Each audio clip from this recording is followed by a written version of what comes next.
नमस्कार दोस्तों, स्वागत है आपका इस वक्त की 5 सबसे बड़ी खबरों में जो कि सारी लोकसभा चुनाव से जुड़ी हैं और आपके लिए बेहद जरूरी हैं। तो हर एक खबर की गहराई में आपको ले जाएंगे, लेकिन उससे पहले अगर आप भी खुल के कांग्रेस पार्टी और गठबंधन का समर्थन करते हैं तो आप अभी इस वीडियो को लाइक कीजिए और इस लाल बटन को दबा के इस चैनल को फ्री में सब्सक्राइब करके घंटी बजाइए। दरअसल दोस्तों, पहली खबर राहुल गांधी से जुड़ी आ रही है, जिसमें उन्होंने जबरदस्त हमला बोला है भारतीय जनता पार्टी पर। उन्होंने कहा है, मोदी बचाओ विज्ञापन चलाओ, योजनाओं पर कम विज्ञापन पर ज्यादा खर्च करने पर राहुल गांधी ने जबरदस्त निशाना साधा है भारतीय जनता पार्टी पर। कांग्रेस अध्यक्ष राहुल गांधी ने मोदी सरकार द्वारा योजनाओं पर कम पैसा खर्च करने और उसके प्रचार पर ज्यादा पैसा खर्च करने को लेकर सरकार की कड़ी निंदा की है। उन्होंने ट्वीट कर कहा कि मोदी बचाओ विज्ञापन चलाओ। राहुल गांधी ने वेबसाइट द क्विंट की एक रिपोर्ट को ट्वीट की है। द क्विंट में छपी रिपोर्ट के अनुसार केंद्र की मोदी सरकार ने बेटी बचाओ बेटी पढ़ाओ योजना के लिए जारी फंड का 56% हिस्सा सिर्फ विज्ञापन पर खर्च कर दिया। राहुल गांधी ने अपने ट्वीट में इसी रिपोर्ट का जिक्र करते हुए मोदी सरकार पर जबरदस्त हमला बोला है। तो दोस्तों, आक्रामक रूप में नजर आ रहे हैं राहुल गांधी चुनाव से ठीक पहले, और बड़ा तंज कसते हुए उन्होंने भारतीय जनता पार्टी के खिलाफ कहा कि मोदी बचाओ विज्ञापन चलाओ, और एक आरोप लगाया कि योजनाओं से ज्यादा पैसा मोदी सरकार उसके प्रचार में खर्च कर रही है। दूसरी बड़ी खबर, ईवीएम पर बोले अखिलेश यादव, जापान जैसा देश क्यों नहीं करता इसका इस्तेमाल। चुनाव नजदीक आते ही राजनीतिक पार्टियों में ईवीएम को लेकर बहस तेज हो जाती है, लेकिन इस बार लोकसभा चुनाव से पहले एक ईवीएम एक्सपर्ट ने प्रेस कॉन्फ्रेंस कर कई बड़े दावे पेश कर दिए हैं। लंदन में हुई इस प्रेस कॉन्फ्रेंस में 2014 के लोकसभा चुनाव में भारी गड़बड़ी के आरोप लगाए गए हैं। इसके अलावा सीधे सत्तारूढ़ बीजेपी पर आरोप लगाया गया है कि उसने कई बार ईवीएम टेम्परिंग की कोशिश की है। इस पर अब चारों तरफ से रिएक्शन आने शुरू हो गए हैं और अखिलेश यादव ने कहा कि जापान क्यों नहीं करता ईवीएम का इस्तेमाल। समाजवादी पार्टी के अध्यक्ष अखिलेश यादव ने ईवीएम मुद्दे पर कहा कि अगर सब कुछ ठीक है तो जापान जैसे साइंस और टेक्नोलॉजी में विकसित देश इस मशीन का इस्तेमाल क्यों नहीं करते हैं। जरूरी है कि देश के लोकतंत्र पर जनता का भरोसा हो।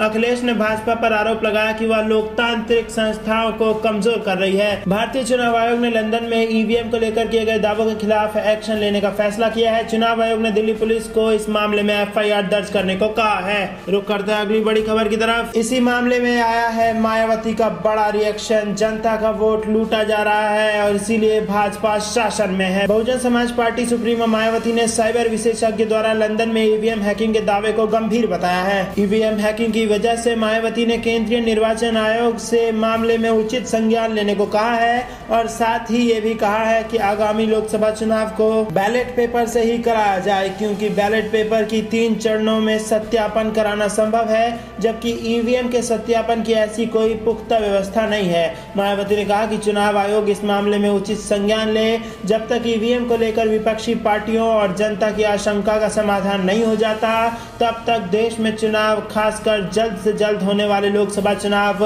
बैलेट पेपर से ही कराए जाएं। इसके साथ ही मायावती ने कहा कि बैलेट पेपर की 3 चरणों में सत्यापन करना संभव है, जबकि ईवीएम के सत्यापन की ऐसी कोई पुख्ता व्यवस्था नहीं है। ईवीएम की धांधली से देश की जनता डरी हुई है। अब उसे लगने लगा है कि उसका अपना वोट अपना नहीं है, ये वोट लूटा जा रहा है, जिसकी वजह से भाजपा न सिर्फ केंद्र बल्कि राज्य सरकारों में शासन कर रही है। ये कहना था मायावती का। दरअसल हाल ही में लंदन में ईवीएम हैकिंग के दावे को गंभीर बताया और साइबर विशेषज्ञ ने दावा किया था कि लोकसभा चुनाव 2014 के साथ यूपी, गुजरात और दिल्ली आदि राज्यों में विधानसभा चुनावों में ईवीएम के जरिए धांधली हुई थी। इस मामले पर आज भाजपा के रविशंकर प्रसाद ने भी कांग्रेस सहित कपिल सिब्बल पर जोरदार हमला करते हुए एक के बाद एक कई सवाल पूछे। रुक करते अगली बड़ी खबर की तरफ, जो कि फिर से उत्तर प्रदेश से आ रही है। योगी सरकार में पानी के लिए तरसे लोग, 50 युवकों ने किया बड़ा ऐलान, गणतंत्र दिवस पर खुद को कर देंगे नीलाम। दरअसल दोस्तों, उत्तर प्रदेश में एक नया मामला सामने आया है, जिसमें युवा पानी की एक बूंद के लिए खुद को नीलाम करने का उसने ऐलान कर दिया है। मामला उत्तर प्रदेश के हाथरस के नगला गाँव का हाल है। खबरों के मुताबिक हाथरस में पीने के पानी की किल्लत है। गाँव वालों की काफी कोशिशों के बाद भी अधिकारियों ने समस्या का हल नहीं निकाला, जिससे परेशान गांव के 50 युवाओं ने गणतंत्र दिवस पर खुद को नीलाम करने का फैसला किया है। उनका कहना है कि नीलामी से जो रुपए आएंगे उससे उनके गांव के हर घर में पीने का पानी उपलब्ध कराया जाएगा। गांव के लोगों की माने तो पीने के पानी का समुचित व्यवस्था न होने से यहां 3 लाख से ज्यादा लोग प्रभावित हो रहे हैं। इस समस्या को लेकर संबंधित अधिकारियों से मिलकर कई बार शिकायत की गई, लेकिन हालात जस के तस बने हैं। यहाँ तक कि पीने के पानी की शिकायत राष्ट्रपति तक से की गई, लेकिन लेकिन वहां से भी उन्हें कोई राहत नहीं मिली। हाथरस के डीएम रामशंकर मौर्य ने बताया कि गाँव में पीने के पानी की समस्या के बारे में उन्हें जानकारी है। इस मामले को लेकर प्रशासन के पास प्रस्ताव बनाकर भेजा जा चुका है। डीएम ने कहा कि प्रशासन ने 2 अलग-अलग प्रस्ताव बनाकर भेजे थे। इसमें नगला, माया और राजनगर सहित 61 गाँव में पीने के पानी का प्रबंध कराने का प्रस्ताव था। उन्होंने आगे कहा कि हमारे स्तर से कुछ भी पेंडिंग नहीं है, बजट आते ही हम इस पर काम शुरू कर देंगे। तो ये बड़ी खबर उत्तर प्रदेश से आ रही थी, जहां पानी की बूंद के लिए तरस गए हैं युवक। रुक करते हैं अगली बड़ी खबर की तरफ। कांग्रेस का पीएम मोदी पर हमला, कहा देश का पैसा विपक्ष को गाली देने के लिए बर्बाद किया जा रहा है और चुनाव आयोग इसका संज्ञान ले।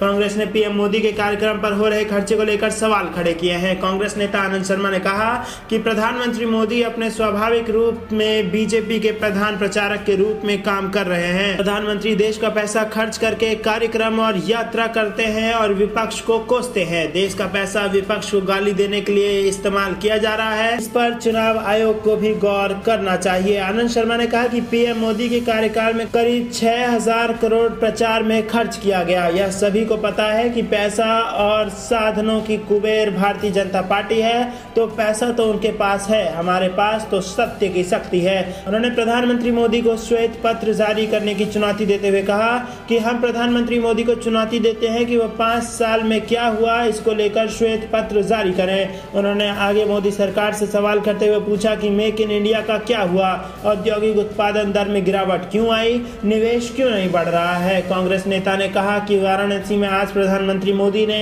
प्रवासी भारतीय दिवस के कार्यक्रम में जो कहा उस पर हमें घोर आपत्ति है।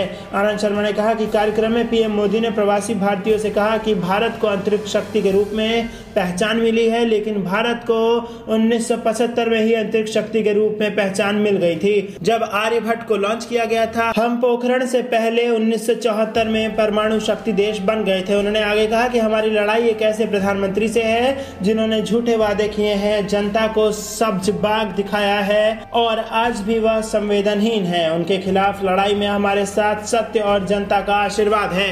रुक करते अगली बड़ी खबर की तरफ। मायावती पर भरोसा अखिलेश की हो सकती है सबसे बड़ी राजनीतिक भूल।